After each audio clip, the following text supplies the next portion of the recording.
All right, welcome back. You're still watching Markets Today right here on Metropole TV with yours truly, Nina Shaban, and with me in studio is Martin Marigi, someone, of course, who's not very new to our studios. He is from SIB and he's a senior associate researcher. A very good evening to you. Good evening.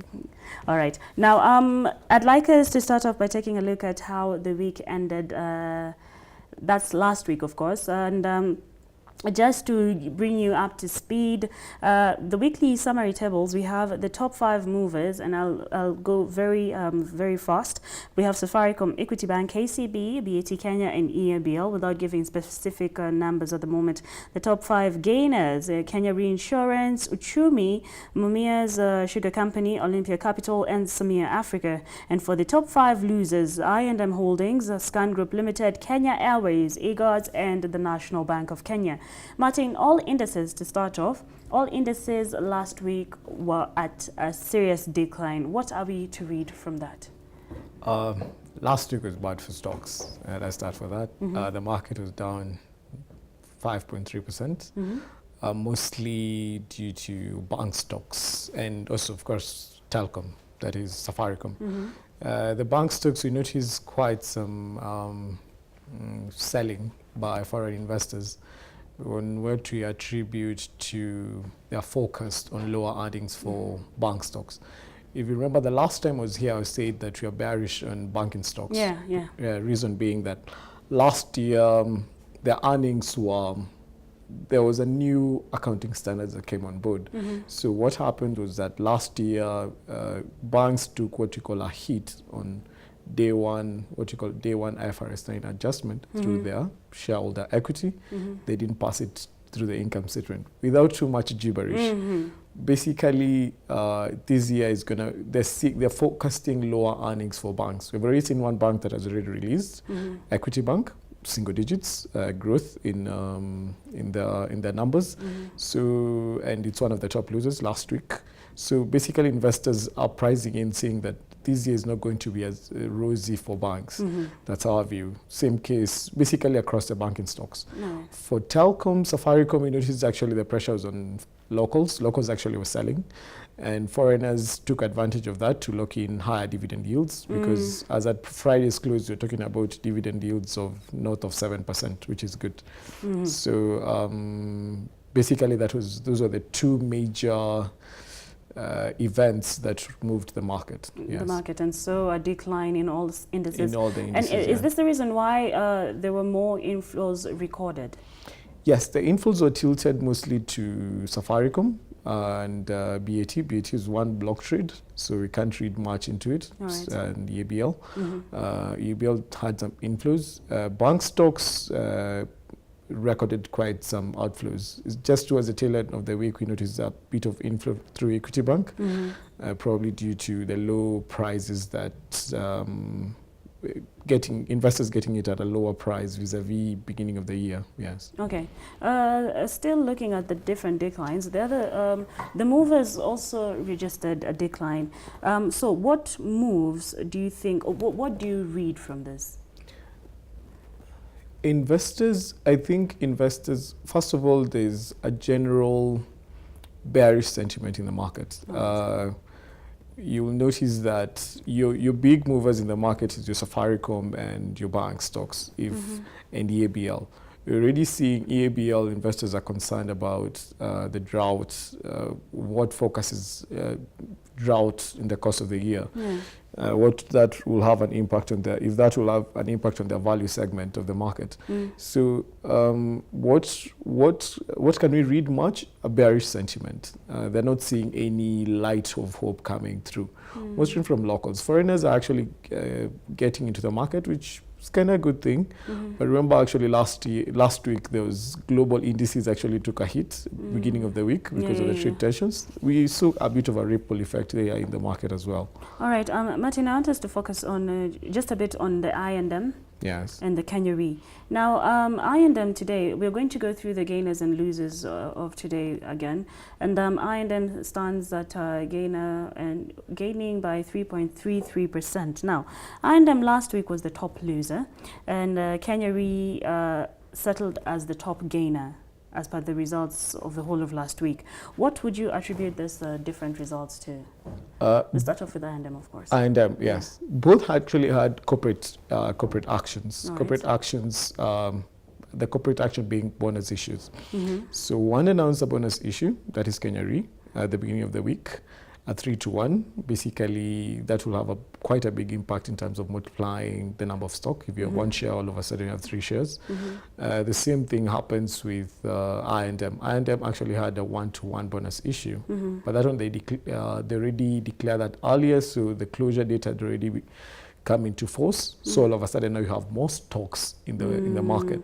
So sorry to cut you short. Just to mention that I&M actually saw a drop of 49% last week. Exactly, yes. Yeah. So when the corporate action, these stocks are actually released to the market. So technically, if it's a 1-1, if the stock price like is closed at before the new shares, it closed at 118 bob. So theoretically, if the new shares it's a 1-1, that stock should actually just come down at 118 divided by 2, theoretically speaking. So technically, if you look week on week, just comparing like for like, that stock was just down marginally around 1%. All right. So the investors basically haven't lost cash, if we can use. For Kenya Re, because of the bonus issue announcement, that's why we saw quite a big spike in the share price. Yes. No, all right. All right, and I'm looking at today's gainers. We have Kenya Airways, who's a gainer by 4.63%. Kenya Airways Limited. Any sentiments on that? I can't read much into Kenya Airways because investors are still in the red, especially the investors who are in it from before the reverse split they did in November 2017. So they've still lost quite a big chunk of cash. So there's nothing much to read into that. The previous few weeks, the stock has actually taken quite a beating from investors. So the future looks... What is the future for KQ? What is the future for KQ? Oh, what is the future? Maybe wrong question. What is the future for those who are investing in KQ or who are already invested? Oh my! I've never checked the airline business, so I might not be the right analyst to talk about the airline business. But it's a wait and see. I can't talk much about KQ for now. Yes. It's a wait and see. Yes. Fair enough. All right. Now, moving on, Martin, we have more stories that have been making headlines today. And of course, Huawei comes as story number 1. Yeah. So, with the situation that is going on with Huawei, and of course it's attributed by the US-China trade war, and what does this mean for Huawei's business? Because they not only deal with smartphones, but they also deal with telecommunications equipment. So what does this mean for them? I think to bring your listeners to speed, actually not just to speed, I'll bring them a better context that is the Kenyan market. First of all, there's the common Wanjiko or common Nina Shaban. So, yeah. Common Nina Shaban, let's go there. It's okay, we'll deal with it later. Exactly. So Nina will have, unfortunately now going forward, future Huawei smartphones will not have several Google features, powerful features, your Google Maps, your Google YouTube and the like, Gmails and the like. So that is not an attractive component to your Huawei smartphone user outside of China, because China, Google is already banned. So the next way to look at it, which investors now in Kenya are looking at it, is on Safaricom side, because Safaricom is a listed entity, north of 45% of our market share. So the questions we're actually getting from foreigners, actually investors, foreign investors, is how will that have an impact on Safaricom? So the current interactions we've had with management, they're saying that it is one of the big, it's quite a big vendor. It's one of the bigger vendors, actually, to quote them correctly, it's one of the bigger vendors. And they're currently, due to the evolving issues, they're currently contacting the parent, Vodafone, to see how that future relationship is going to be. So for now, that is a wait and see from that point of view, because investors are very keen to see if your Vodafone, for instance, will follow your counterpart in US, and Vodafone is a parent of Vodacom, which owns now Safaricom, it's a majority shareholder in Safaricom. Will that have an impact on their current telecom equipment and going forward, how they roll out new technology and the like? Yes. Yeah. All right. Now, of course, their competitors would have a lot to say about this. But from where you said, do you think this gives companies such as Apple an upper hand? Apple, no. Samsung, yes. Because Apple just targets your upper end market. Yeah. End of story. Samsung, being number one, it's the number one smartphone maker. So, yes, gives them good, of course, an upper hand. Do I think it will have a lasting impact? Huawei says they have their own operating system. They're being as a plan B. Let's wait and see how that goes. G20 summit is coming soon. Let's see if there'll be a truce between US and China on that. That is your side talk between the two presidents. But I want to hear what you have to say about this. Now, the China-US trade war that has stagnated at the moment, what are your sentiments on it? Considering the US hiked up tariffs worth 200 billion shillings, and now it became a tit for tat, where now China has said, okay, fine, even us, we're going to hike up tariffs worth 60 billion. But for China, most of the goods that are going to US are the farm produces. Now, with an honest opinion, from where you sit, who's going to lose at the end? Everybody's going to lose at the end. In what way? Nobody wins in a trade war at the end of the day. If at the end of the day, for starters, US is able to impose higher tariffs on a lot of goods, that is 200 billion, because they import more from China, vis-a-vis what China imports from the US. That's why Trump is not all happy about that. I think what we need now to think about is in terms of the global economy and what that has an impact on our own markets as well, and our own economy as well. Do they? Yes, they do. How? If there's a global trade war like what is currently happening, all of a sudden the purchasing power, because everything is linked to everything. Yeah. It's all about purchasing power. If imagine last time I was here, we were talking about foreign remittances. Yeah. Okay. Yeah. So our biggest market is North America. Yes. So if all of a sudden that person in the US, we'll just give a very classic example. Your Athanina Shaban in the US has to go to Walmart and buy a good that he was buying at $100. Now it's $125. It's $125. 25%. It's $125. $5, yes. Yeah, just a rough theoretical example. So how much disposable income is he or she left with? Less vis-a-vis what she could have sent over. Yeah. This is just a very top desk analysis about it. So what I'm trying to say is, at the end of the day, nobody wins in a trade war because it's a give or take. But at the end of the day, I do agree with sentiments of Trump, unfortunately, because if a lot of trade is skewed towards China vis-a-vis US, they're losing. The same thing with us, Kenya. We have so much. I'll open probably a back door of us thinking we have so much that we import from China, for instance, vis-a-vis what we export. Yeah. So there has to be a win-win situation, but the current trade war doesn't benefit either. It doesn't benefit either. Yeah. So say nothing is resolved even during the G20 summit. What will happen to China? Because China is benefiting more from the US. Yes. Yeah. So what happens? Will they have to look for an alternative? That's a good question. If worse comes to worse, who's the biggest foreign holder of US debt? It's China.